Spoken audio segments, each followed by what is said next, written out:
Affaire conclue, la vie des objets s'intéresse aujourd'hui à une scène de baiser qui va se doter de tout le savoir-faire d'Estelle. Revenons sur l'expertise de ce tableau apporté par Christelle, 49 ans, venue de Sainte-Hélène-sur-Isère. Ce tableau se trouvait chez ma grand-mère. Il appartenait à son arrière-grand-mère qui l'a réalisé.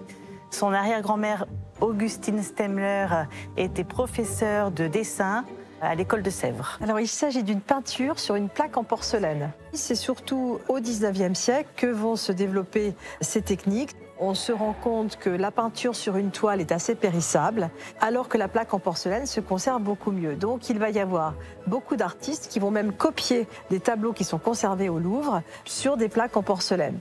On voit que c'est signé et daté 1884, donc c'est la pleine période Napoléon III. Et votre arrière-arrière-grand-mère avait beaucoup de talent, parce qu'on voit aussi la qualité des mains, le souci du détail, l'éclairage. Aujourd'hui, c'est très difficile à vendre. Le sujet est un peu désuet. Je donne une estimation de 200 € pour cette plaque en porcelaine.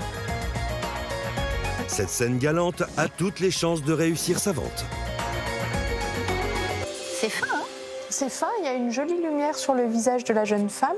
Quelle tendresse, hein? On a rarement ce type de peinture sur porcelaine sur le plateau. En plus, il s'agit d'une scène galante, romantique, très féminine. Un objet que j'affectionne particulièrement. On commence à 70 €. 80. 100. 150. Je me lance pas tout de suite dans les enchères parce que je réfléchis à comment lui redonner un peu d'éclat. Il est un petit peu fatigué en l'état. 360. 380. 400. 500. Et finalement, je décide quand même de rentrer dans les enchères. Allez, 700. Voilà. 700 €. Ouais. 710. Non, c'est bon. Bravo! Affaire conclue, je suis très contente d'avoir acheté ce tableau. Je vais maintenant m'atteler à la restauration avec l'aide d'Estelle et nous allons redonner un coup d'éclat à cette peinture. C'est sur la côte d'Opale, à Wimereux, dans l'atelier d'Anne-Catherine, que ce baiser s'est installé pour une restauration qu'il n'aura pas volée. Estelle! Oui, Anne-Catherine. Je suis contente que tu sois là parce que je vais avoir besoin de toi. D'accord, je t'écoute. Alors, pour la première fois, j'ai acheté une peinture sur porcelaine de Sèvres dont l'ensemble a besoin d'un coup d'éclat, et sur le cadre et sur le velours qui est abîmé.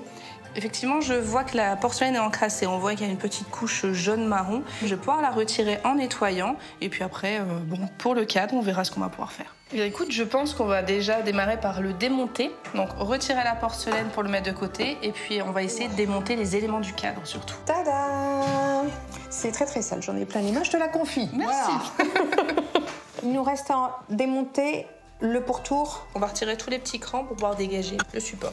Voilà, le démontage est terminé. On s'attelle chacune à notre tâche et tu vas commencer le nettoyage de la porcelaine. Tout à fait. Donc je vais utiliser de l'eau avec un agent nettoyant, en fait, tout simplement.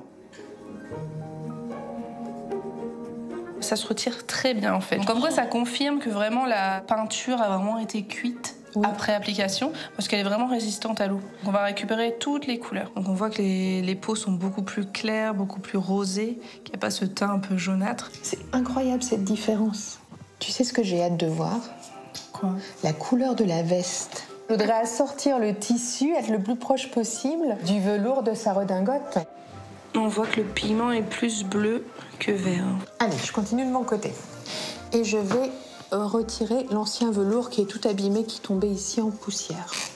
Voilà, donc il est tellement ancien qu'il se déchire facilement.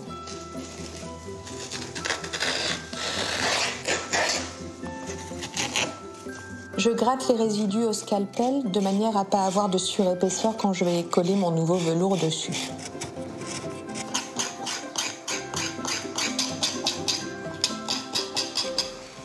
Estelle, tu as fini de ton côté? Eh bien oui, je viens de finir le nettoyage. Très bien, et bien écoute, c'est parfait puisque moi j'ai apporté 3 teintes de tissu qui étaient un peu dans les tons de sa redingote, mais j'attendais ton nettoyage pour qu'on puisse choisir ensemble par rapport au Exactement. Voilà, un peu trop vert. Ouais, un petit peu. Ici, il me semble.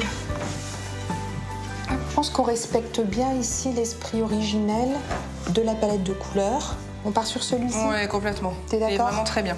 Alors, mon support de cadre est ici, je vais l'encoller. c'est une colle spéciale tissu qui ne devrait pas le faire gondoler. Et voilà, je viens positionner. Voilà. Et j'appuie fermement. Hop, hop, hop. Donc là, je vais découper le surplus de mon nouveau velours tout autour des bords. Alors maintenant, je vais évider l'intérieur du médaillon. Et voilà. Alors vérifions ce que ça donne de l'autre côté. On va voir ce que ça donne avec le petit cadre. Bon, là, ce sera bien.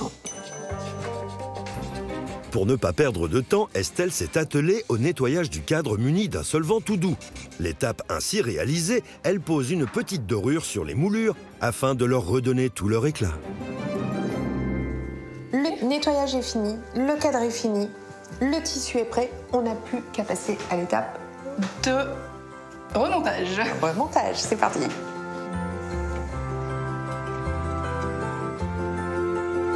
Allez, on y va. On va refaire.